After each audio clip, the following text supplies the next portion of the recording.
The secret of work. Helping others physically by removing their physical needs is indeed great, but the help is greater according as the need is greater, and according as the help is far-reaching. If a man's wants can be removed for an hour, it is helping him indeed. If his wants can be removed for a year, it will be more help to him. But if his wants can be removed forever, it is surely the greatest help that can be given to him.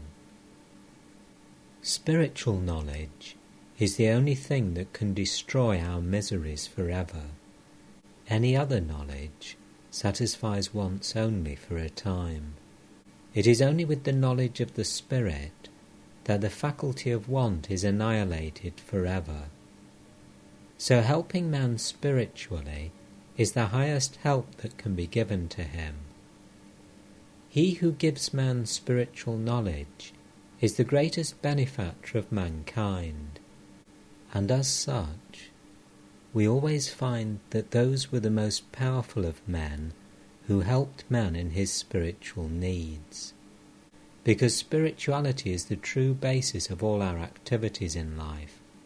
A spiritually strong and sound man will be strong in every other respect if he so wishes. Until there is spiritual strength in man, even physical needs cannot be well satisfied. Next to spiritual comes intellectual help. The gift of knowledge is a far higher gift than that of food and clothes. It is even higher than giving life to a man, because the real life of man consists of knowledge. Ignorance is death, knowledge is life. Life is of very little value if it is a life in the dark, groping through ignorance and misery. Next in order comes, of course, helping a man physically. Therefore, in considering the question of helping others, we must always strive not to commit the mistake of thinking that physical help is the only help that can be given.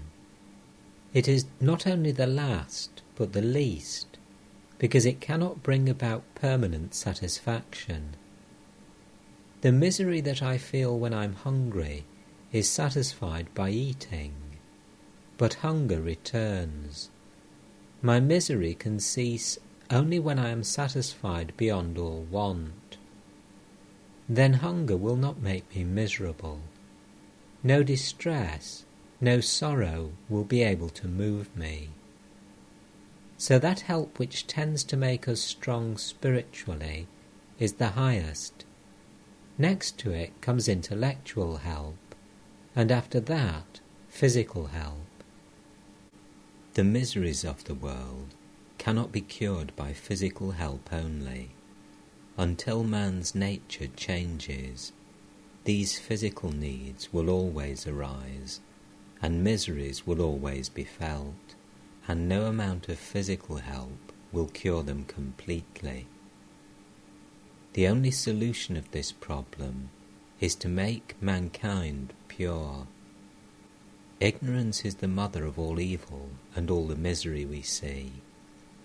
Let men have light.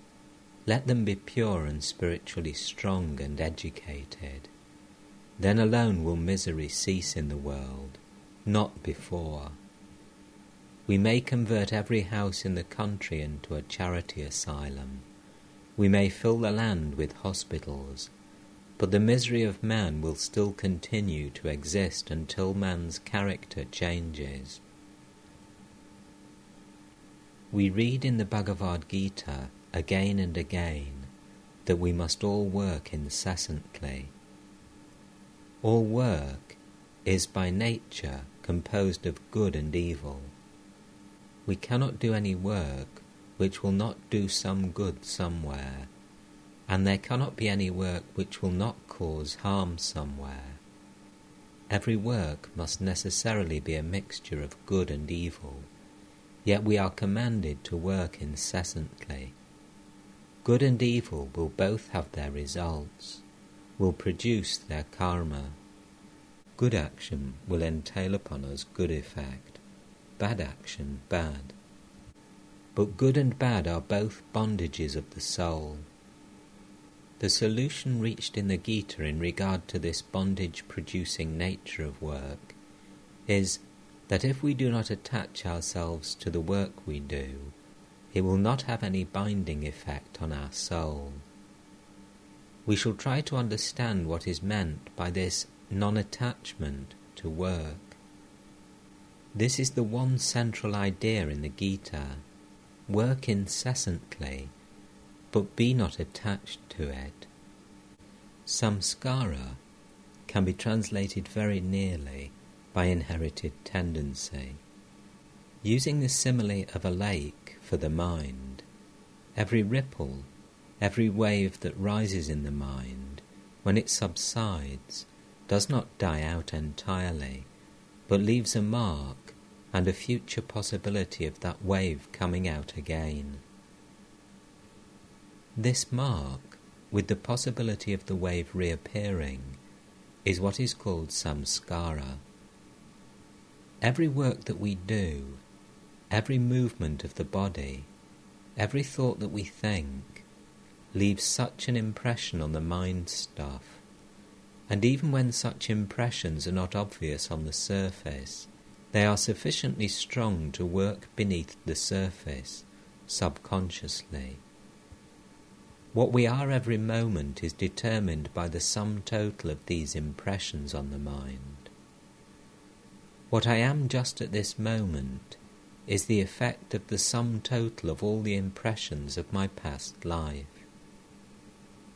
This is really what is meant by character. Each man's character is determined by the sum total of these impressions. If good impressions prevail, the character becomes good. If bad, it becomes bad.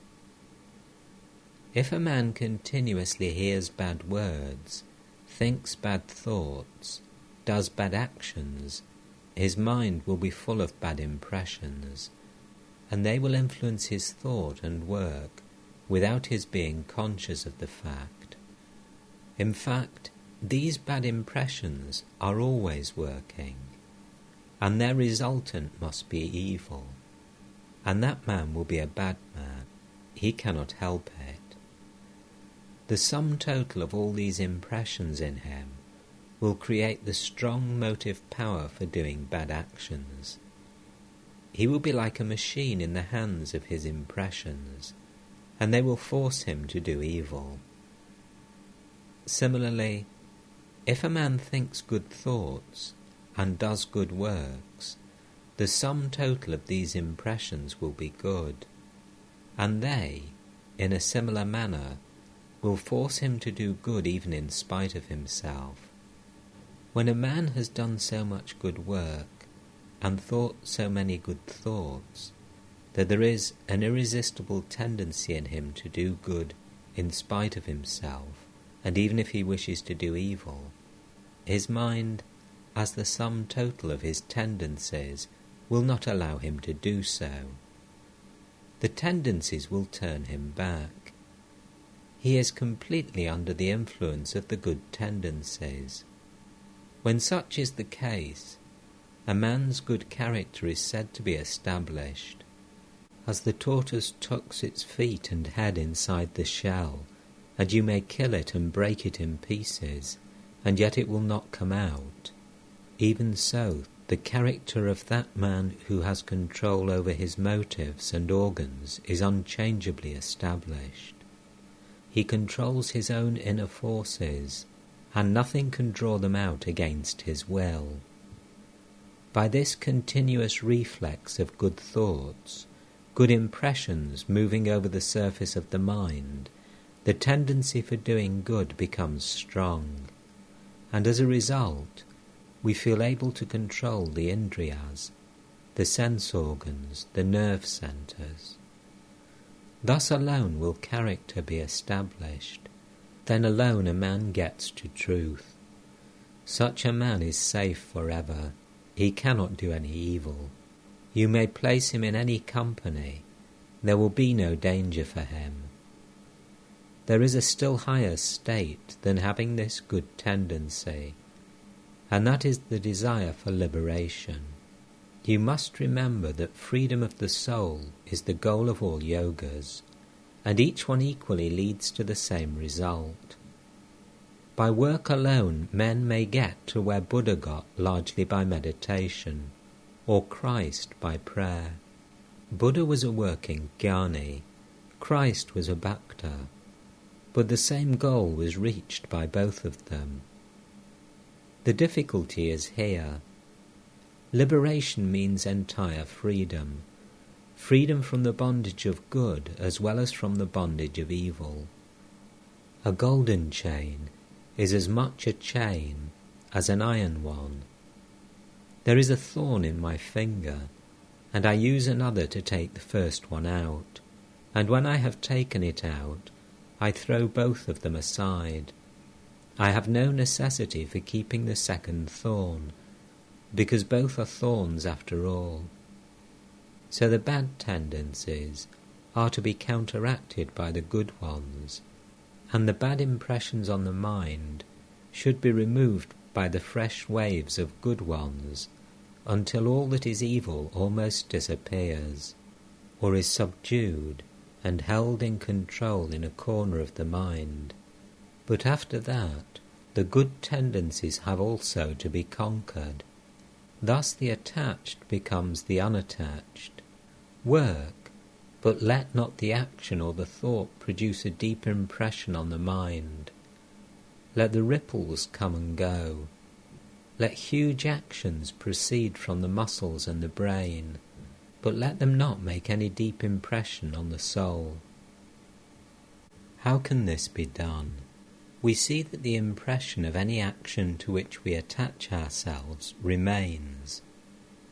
I may meet hundreds of persons during the day, and among them meet also one whom I love, and when I retire at night, I may try to think of all the faces I saw, but only that face comes before the mind, the face which I met perhaps only for 1 minute, and which I loved. All the others have vanished. My attachment to this particular person caused a deeper impression on my mind than all the other faces. Physiologically, the impressions have all been the same. Every one of the faces that I saw pictured itself on the retina, and the brain took the pictures in, and yet there was no similarity of effect upon the mind. Most of the faces, perhaps, were entirely new faces, about which I had never thought before, but that one face, of which I got only a glimpse, found associations inside.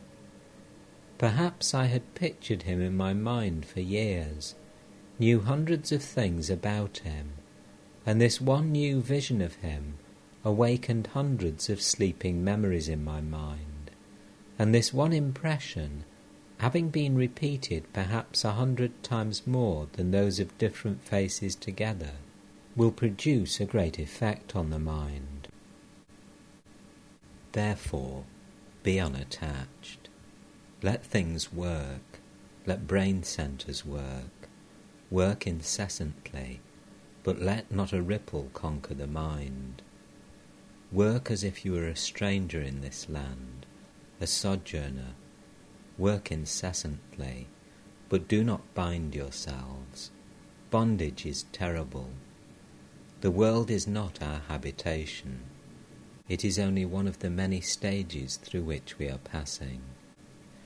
Remember the great saying of the Sankhya: the whole of nature is for the soul, not the soul for nature.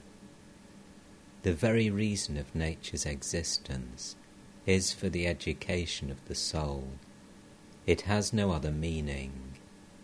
It is there because the soul must have knowledge, and through knowledge free itself.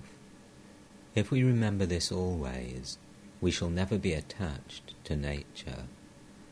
We shall know that nature is a book in which we are to read, and that, when we have gained the required knowledge, the book is of no more value to us. Instead of that, however, we are identifying ourselves with nature. We are thinking that the soul is for nature, that the spirit is for the flesh, and, as the common saying has it, we think that man lives to eat, and not eats to live. We are continually making this mistake. We are regarding nature as ourselves, and are becoming attached to it. And as soon as this attachment comes, there is the deep impression on the soul, which binds us down and makes us work, not from freedom, but like slaves. The whole gist of this teaching is that you should work like a master and not as a slave. Work incessantly, but do not do slave's work. Do you not see how everybody works? Nobody can be altogether at rest. 99% of mankind work like slaves, and the result is misery. It is all selfish work. Work through freedom. Work through love. The word love is very difficult to understand. Love never comes until there is freedom. There is no true love possible in the slave. If you buy a slave and tie him down in chains and make him work for you, he will work like a drudge, but there will be no love in him. So when we ourselves work for the things of the world as slaves, there can be no love in us, and our work is not true work. This is true of work done for relatives and friends, and is true of work done for our own selves. Selfish work is slave's work, and here is a test. Every act of love brings happiness. There is no act of love which does not bring peace and blessedness as its reaction. Real existence, real knowledge, and real love are eternally connected with one another, the three in one. Where one of them is, the others also must be. They are the three aspects of the one without a second, the existence, knowledge, bliss. When that existence becomes relative, we see it as the world. That knowledge becomes in its turn modified into the knowledge of the things of the world, and that bliss forms the foundation of all true love known to the heart of man. Therefore, true love can never react so as to cause pain, either to the lover or to the beloved. Suppose a man loves a woman. He wishes to have her all to himself, and feels extremely jealous about her every movement. He wants her to sit near him, to stand near him, and to eat and move at his bidding. He is a slave to her, and wishes to have her as his slave. That is not love.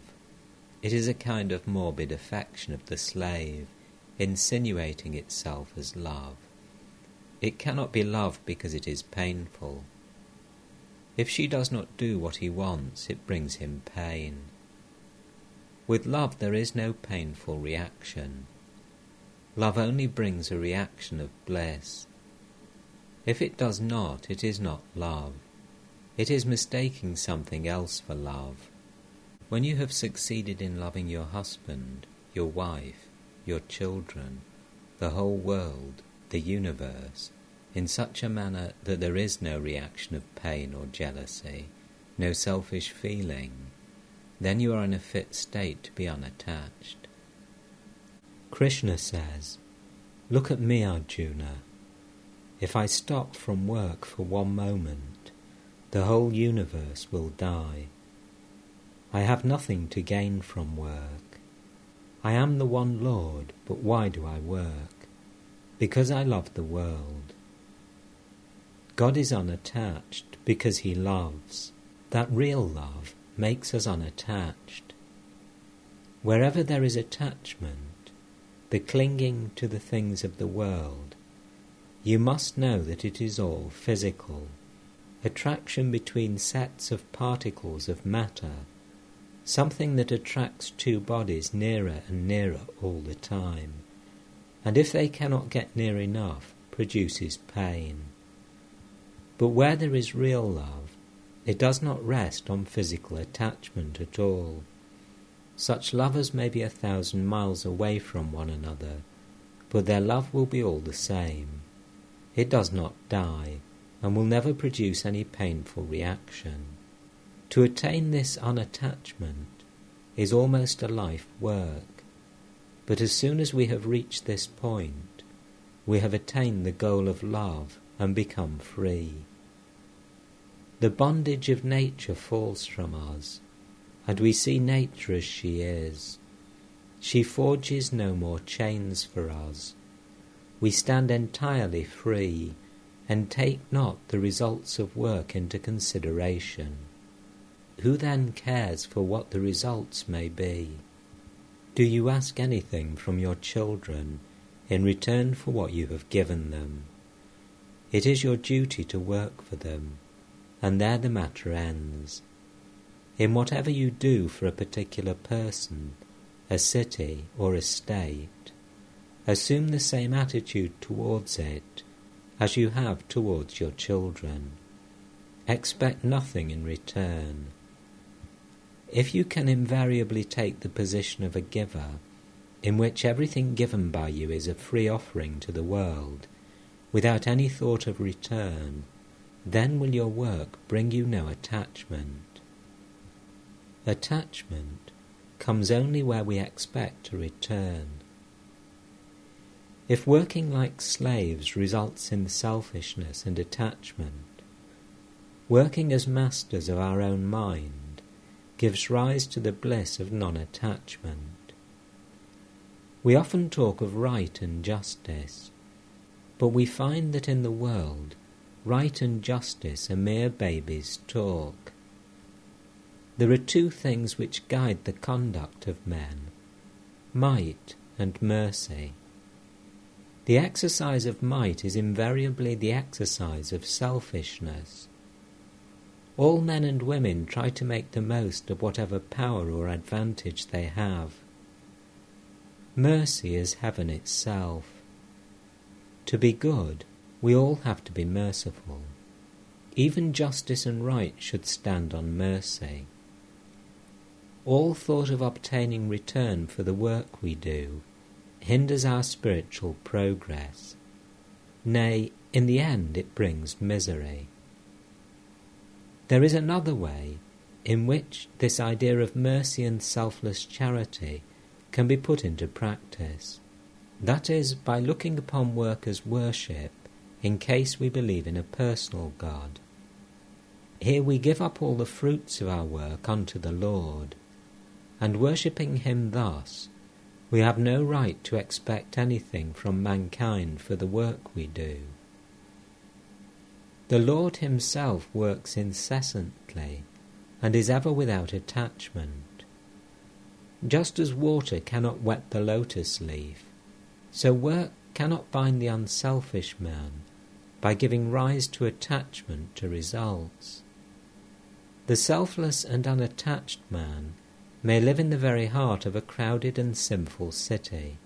He will not be touched by sin. This idea of complete self-sacrifice is illustrated in the following story. After the battle of Kurukshetra, the 5 Pandava brothers performed a great sacrifice and made very large gifts to the poor. All people expressed amazement at the greatness and richness of the sacrifice, and said that such a sacrifice the world had never seen before. But after the ceremony, there came a little mongoose, half of whose body was golden, and the other half brown, and he began to roll on the floor of the sacrificial hall. He said to those around, "You are all liars. This is no sacrifice." "What?" they exclaimed. You say this is no sacrifice. Do you not know how money and jewels were poured out to the poor, and everyone became rich and happy? This was the most wonderful sacrifice any man ever performed. But the mongoose said, there was once a little village, and in it there dwelt a poor Brahmin and his wife, his son and his son's wife. They were very poor, and lived on small gifts made to them for preaching and teaching. There came into that land a 3 years' famine, and the poor Brahmin suffered more than ever. At last, when the family had starved for days, the father brought home one morning a little barley flour, which he had been fortunate enough to obtain, and he divided it into 4 parts, one for each member of the family. They prepared it for their meal, and just as they were about to eat, there was a knock at the door. The father opened it, and there stood a guest. Now in India, a guest is a sacred person. He is as a god for the time being, and must be treated as such. So the poor Brahmin said, "Come in, sir, you are welcome." He set before the guest his own portion of the food, which the guest quickly ate and said, "O sir, you have killed me. I have been starving for 10 days, and this little bit has but increased my hunger." Then the wife said to her husband, "Give him my share." But the husband said, "Not so."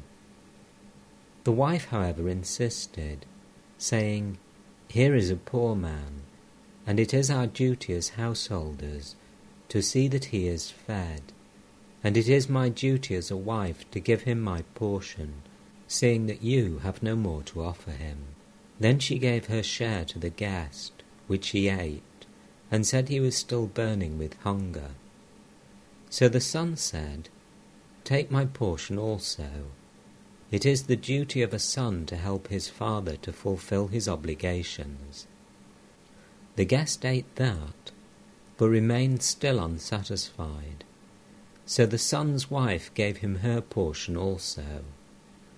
That was sufficient, and the guest departed, blessing them. That night those 4 people died of starvation. A few granules of that flour had fallen on the floor, and when I rolled my body on them, half of it became golden, as you see. Since then I have been travelling all over the world, hoping to find another sacrifice like that, but nowhere have I found one. Nowhere else has the other half of my body been turned into gold. That is why I say, this is no sacrifice. This idea of charity is going out of India. Great men are becoming fewer and fewer. When I was first learning English, I read an English storybook in which there was a story about a dutiful boy who had gone out to work and had given some of his money to his old mother, and this was praised in 3 or 4 pages. What was that? No Hindu boy can ever understand the moral of that story. Now I understand it when I hear the Western idea, every man for himself. And some men take everything for themselves, and fathers and mothers and wives and children go to the wall. That should never and nowhere be the idea of a householder. Now you see what karma yoga means, even at the point of death, to help anyone, without asking questions. Be cheated millions of times, and never ask a question, and never think of what you are doing. Never vaunt of your gifts to the poor, or expect their gratitude, but rather be grateful to them for giving you the occasion of practicing charity to them. Thus it is plain that to be an ideal householder is a much more difficult task than to be an ideal sannyasin. The true life of work is indeed as hard as, if not harder than, the equally true life of renunciation.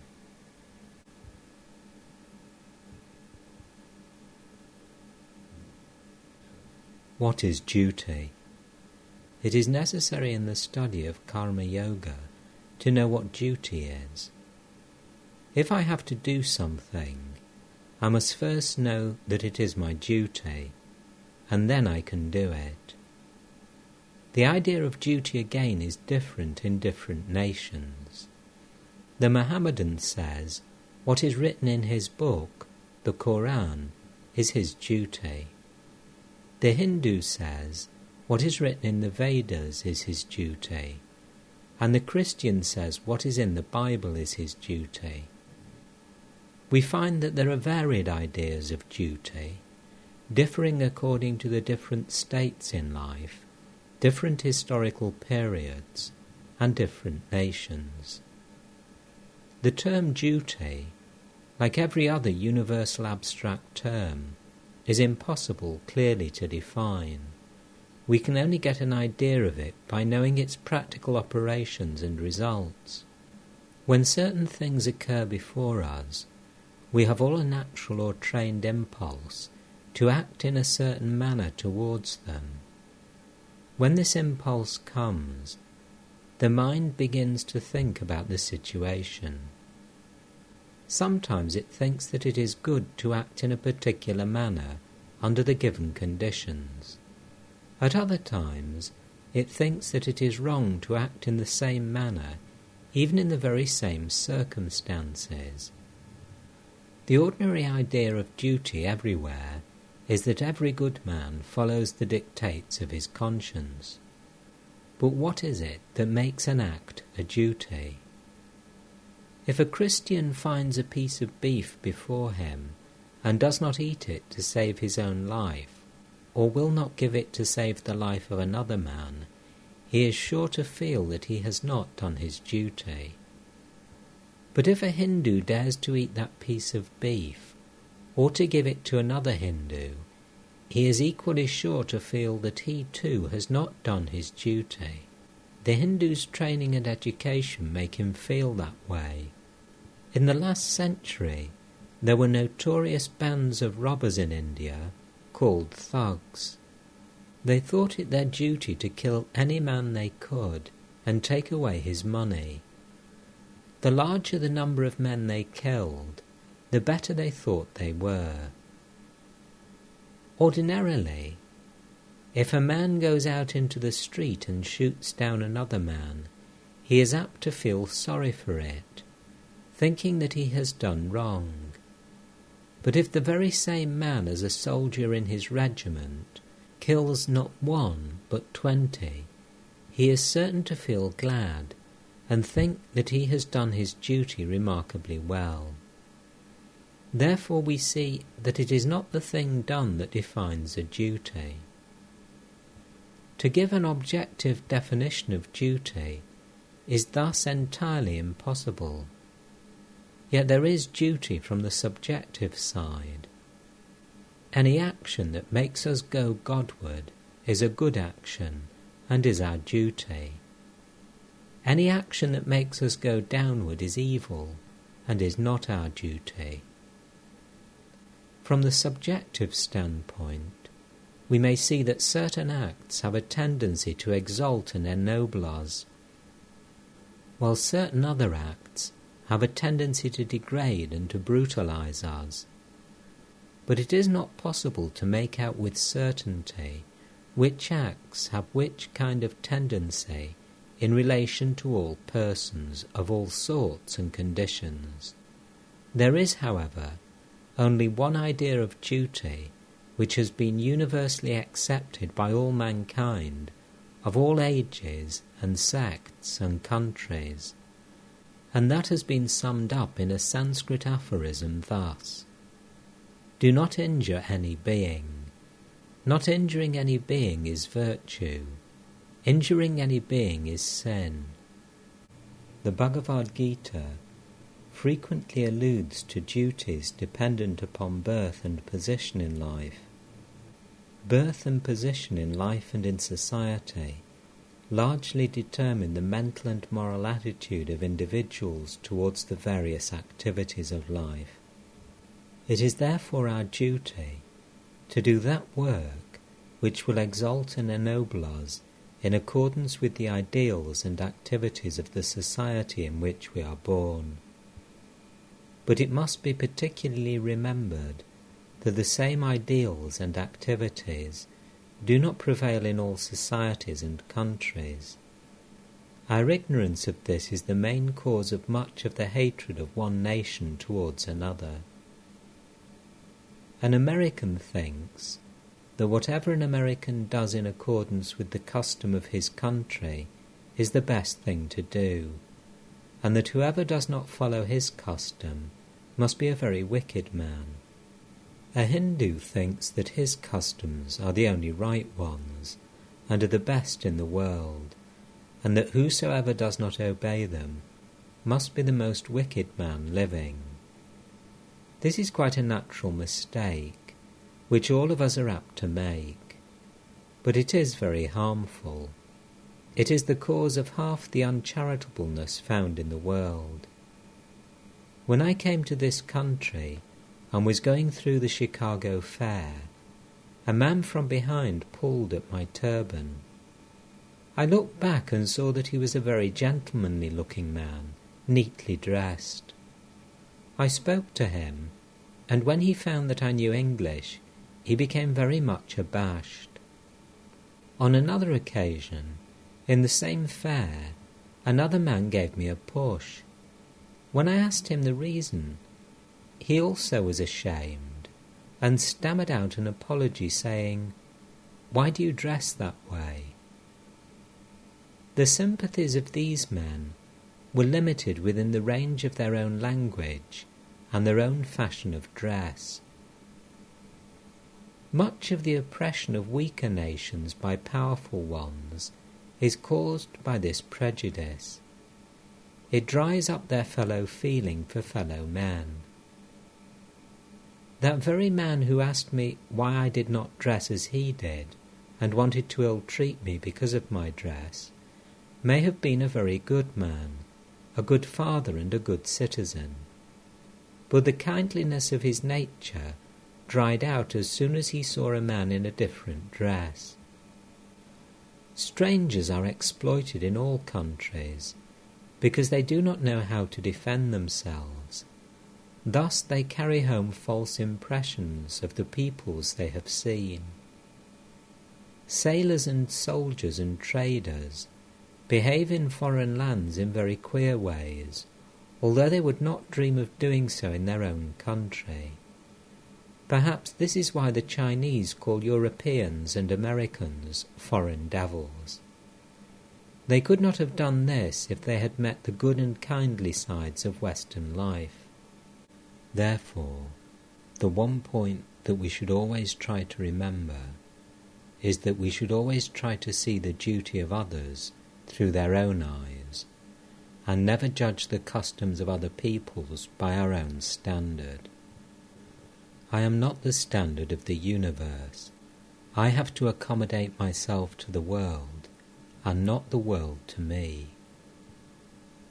So we see that environments change the nature of our duties, and doing the duty which is ours at any particular time is the best thing we can do in this world. Let us do that duty which is ours by birth, and when we have done that, let us do the duty which is ours by our position in life and in society. There is, however, one great danger in human nature, viz., that a man never examines himself. He thinks he is quite as fit to be on the throne as the king. Even if he is, he must first show that he has done the duty of his own position, and then higher duties will come to him. When we begin to work earnestly in the world, nature gives us blows right and left, and soon enables us to find out our position. No man can long occupy satisfactorily a position for which he is not fit. There is no use in grumbling against nature's adjustment. He who does the lower work is not therefore a lower man. No man is to be judged by the mere nature of his duties, but all should be judged by the manner and the spirit in which they perform them. Later on, we shall find that even this idea of duty undergoes change, and that the greatest work is done only when there is no selfish motive to prompt it. Yet it is work through the sense of duty that leads us to work without any idea of duty. When work will become worship, nay, something higher, then will work be done for its own sake. We shall find that the philosophy of duty, whether it be in the form of ethics or of love, is the same as in every other yoga, the object being the attenuating of the lower self, so that the real higher self may shine forth, to lessen the frittering away of energies on the lower plane of existence, so that the soul may manifest itself on the higher ones. This is accomplished by the continuous denial of low desires, which duty rigorously requires. The whole organization of society has thus been developed, consciously or unconsciously, in the realms of action and experience, where, by limiting selfishness, we open the way to an unlimited expansion of the real nature of man. Duty is seldom sweet. It is only when love greases its wheels that it runs smoothly. It is a continuous friction otherwise. How else could parents do their duties to their children, husbands to their wives, and vice versa? Do we not meet with cases of friction every day in our lives? Duty is sweet only through love, and love shines in freedom alone. Yet is it freedom to be a slave to the senses, to anger, to jealousies, and 100 other petty things that must occur every day in human life? In all these little roughnesses that we meet with in life, the highest expression of freedom is to forbear. Women, slaves to their own irritable, jealous tempers, are apt to blame their husbands and assert their own freedom as they think, not knowing that thereby they only prove that they are slaves. So it is with husbands who eternally find fault with their wives. Chastity is the first virtue in man or woman, and the man who, however he may have strayed away, cannot be brought to the right path by a gentle and loving and chaste wife is indeed very rare. The world is not yet as bad as that. We hear much about brutal husbands all over the world, and about the impurity of men. But is it not true that there are quite as many brutal and impure women as men? If all women were as good and pure as their own constant assertions would lead one to believe, I am perfectly satisfied that there would not be one impure man in the world. What brutality is there which purity and chastity cannot conquer?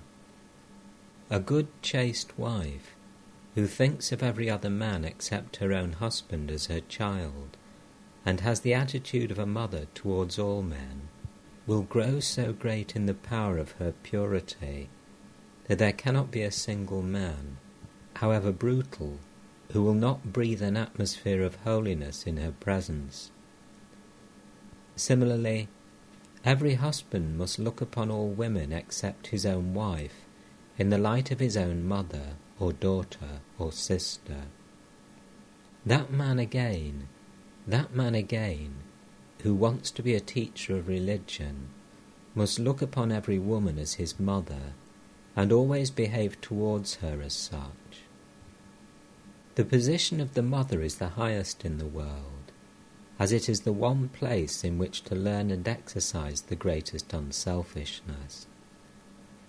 The love of God is the only love that is higher than a mother's love. All others are lower. It is the duty of the mother to think of her children first, and then of herself. But instead of that, if the parents are always thinking of themselves first, the result is that the relation between parents and children becomes the same as that between birds and their offspring, which, as soon as they are fledged, do not recognize any parents. Blessed indeed is the man who is able to look upon woman as the representative of the motherhood of God. Blessed indeed is the woman to whom man represents the fatherhood of God. Blessed are the children who look upon their parents as divinity manifested on earth. The only way to rise is by doing the duty next to us, and thus gathering strength, go on until we reach the highest state.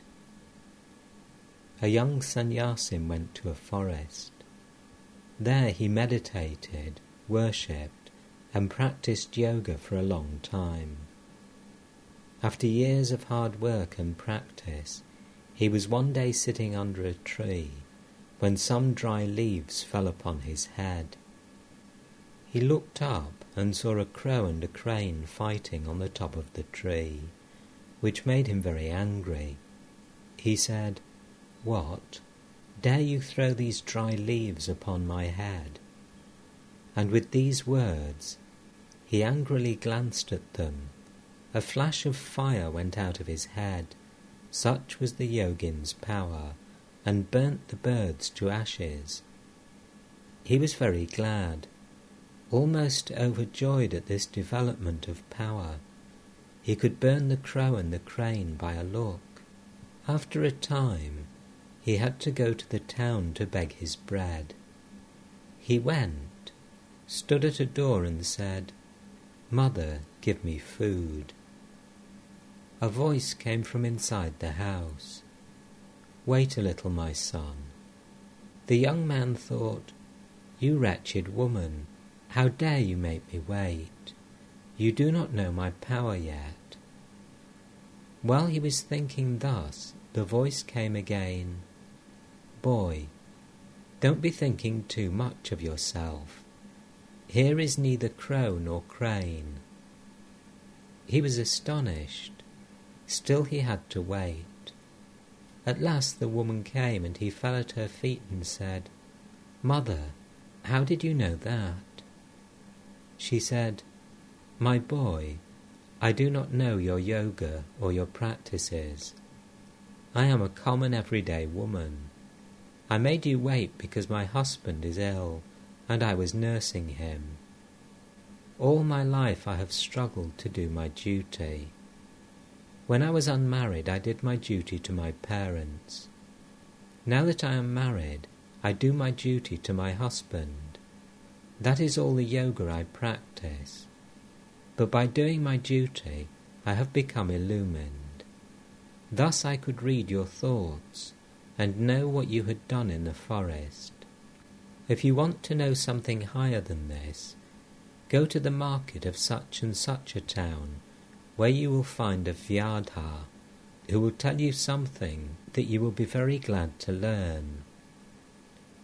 The sannyasin thought, "Why should I go to that town and to a Vyadha?" But after what he had seen, his mind opened a little, so he went. When he came near the town, he found the market, and there saw at a distance a big fat Vyadha cutting meat with big knives, talking and bargaining with different people. The young man said, "Lord, help me. Is this the man from whom I am going to learn? He is the incarnation of a demon, if he is anything." In the meantime, this man looked up and said, "O Swami, did that lady send you here? Take a seat until I have done my business." The sannyasin thought, "What comes to me here?" He took his seat. The man went on with his work, and after he had finished, he took his money and said to the sannyasin, "Come, sir, come to my home." On reaching home, the Vyadha gave him a seat, saying, "Wait here," and went into the house. He then washed his old father and mother, fed them, and did all he could to please them, after which he came to the sannyasin and said, "Now, sir, you have come here to see me. What can I do for you?" The sannyasin asked him a few questions about soul and about God, and the Vyadha gave him a lecture which forms part of the Mahabharata, called the Vyadha Gita. It contains one of the highest flights of Vedanta. When the Vyadha finished his teaching, the sannyasin felt astonished. He said, "Why are you in that body? With such knowledge as yours, why are you in a Vyadha's body and doing such filthy ugly work?" "My son," replied the Vyadha, "no duty is ugly, no duty is impure. My birth placed me in these circumstances and environments. In my boyhood I learnt the trade. I am unattached, and I try to do my duty well. I try to do my duty as a householder, and I try to do all I can to make my father and mother happy. I neither know your yoga, nor have I become a sannyasin, nor did I go out of the world into a forest. Nevertheless, all that you have heard and seen has come to me through the unattached doing of the duty which belongs to my position. There is a sage in India, a great yogin, one of the most wonderful men I have ever seen in my life. He is a peculiar man. He will not teach anyone. If you ask him a question, he will not answer. It is too much for him to take up the position of a teacher. He will not do it. If you ask a question and wait for some days, in the course of conversation he will bring up the subject, and wonderful light he will throw on it. He told me once the secret of work. Let the end and the means be joined into one. When you are doing any work, do not think of anything beyond. Do it as worship, as the highest worship, and devote your whole life to it for the time being. Thus, in the story, the Vyadha and the woman did their duty with cheerfulness and wholeheartedness, and the result was that they became illumined, clearly showing that the right performance of the duties of any station in life, without attachment to results, leads us to the highest realization of the perfection of the soul. It is the worker who is attached to results that grumbles about the nature of the duty which has fallen to his lot. To the unattached worker, all duties are equally good, and form efficient instruments with which selfishness and sensuality may be killed, and the freedom of the soul secured. We are all apt to think too highly of ourselves. Our duties are determined by our deserts to a much larger extent than we are willing to grant. Competition rouses envy, and it kills the kindliness of the heart. To the grumbler, all duties are distasteful. Nothing will ever satisfy him, and his whole life is doomed to prove a failure. Let us work on, doing as we go whatever happens to be our duty, and being ever ready to put our shoulders to the wheel. Then surely we shall see the light.